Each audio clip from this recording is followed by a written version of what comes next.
T20 world cup ઉપર માત્ર ભારત જ નહીં પરંતુ સમગ્ર વિશ્વની નજર મંડાયેલી છે, ત્યારે આ ટી20 વર્લ્ડ કપનું ગુજરાતના સુરત સાથે શું છે કનેક્શન, જોઈએ આ વિશેષ અહેવાલમાં।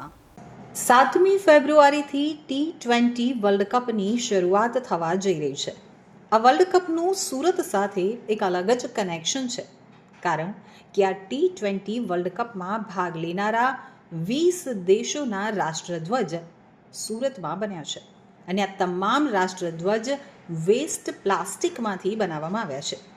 7મી ફેબ્રુઆરીએ સુરત માટે ગૌરવની ક્ષણ હશે, કારણ કે એ દિવસે રમાનારી ટી20 વર્લ્ડ કપમાં માત્ર ભારત જ નહીં, અન્ય દેશ જ્યારે મેદાનમાં પોતાનો રાષ્ટ્રધ્વજ લહેરાવશે તો એ રાષ્ટ્રધ્વજ સુરતમાં બન્યો છે। આ અંગે રાષ્ટ્રધ્વજ બનાવનાર પ્રવીણ ગુપ્તાએ જણાવ્યું હતું કે છેલ્લા 2 કે 3 વર્ષથી ક્રિકેટ મેચો દરમિયાન જે મોટા રાષ્ટ્રધ્વજ બને છે તે તમામ સુરતમાં બની રહ્યા છે। સુરત માટે આ ગૌરવની બાબત એટલા માટે છે કારણ કે આ રાષ્ટ્રધ્વજ પહેલાં ભારતની બહાર બનતા હતા, પરંતુ હવે સુરતના જ ટેક્સટાઇલ ઉદ્યોગને બિઝનેસ તો મળી રહ્યો છે, સાથે સાથે વોકલ ફોર લોકલને પણ પ્રાધાન્ય મળી રહ્યું છે। આ તમામ રાષ્ટ્રધ્વજ પ્લાસ્ટિકના વેસ્ટમાંથી બનાવવામાં આવ્યા છે।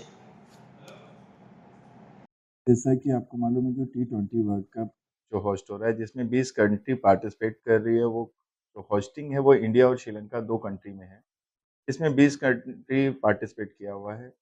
तो इसमें जो सूरत को और कपड़ा व्यापार को बहुत करोड़ों रुपए का व्यापार मिलता है, जिसमें छोटे कारीगर, छोटे लोगों को अच्छा रोज़गार प्राप्त होता है। जैसे झंडे बनाए जाते हैं मैम, उसमें झंडे अलग-अलग तरीके के फ्लैग्स जाते हैं। जैसे कि मैं मेरी खुद की कंपनी प्रवीण ओवरसीज़, जो बिगेस्ट फ्लैग बनते हैं 35 मीटर बाय 20 मीटर के, जो कि वर्ल्ड के लार्जेस्ट फ्लैग हैं, वो जो कि हम लोग ही बनाते आ रहे हैं। पीछे भी काफ़ी सीरीज़ में हम लोगों ने बना के दिए हैं। इस बार भी वो 20 कंट्री के हम लोगों ने फ्लैग बनाए हैं। तो इसकी खासियत मैडम, ये फ्लैग जो है ये 100% रिसाइकिल यार्न से बनाए गए हैं, यानी प्लास्टिक वेस्ट के कचरे से। वेस्ट से बेस्ट करने का एक जो मैसेज है वो दिया गया है।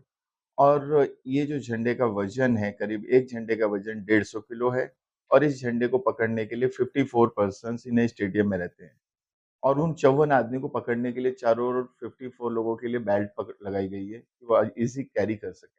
मैम, ये मैचेस 1 महीने चलने वाला है। करीब कपड़ा व्यापार को, चाहे इसमें लोग कैप्स बनाते हैं, टी-शर्ट्स बनाते हैं, हर जितने भी स्टेडियम्स हैं, हर स्टेडियम की हर सीट पर हर कंट्री के फ्लैग्स रखे जाते हैं। तो ये हज़ारों करोड़ का बिज़नेस होता है।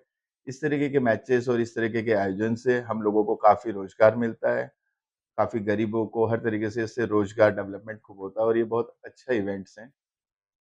मैम, ये 100% है। देखिए, इस तरीके के आयोजन में कितना हर तरह के वर्क को, चाहे वो कोई पुताई कर रहा है, पेंटिंग कर रहा है, हर तरीके के हर क्लास को काफ़ी बिज़नेस का डेवलपमेंट मिलता है, और ये आयोजन होने चाहिए, और इसमें लोगों को बढ़ चढ़ के आगे भाग भी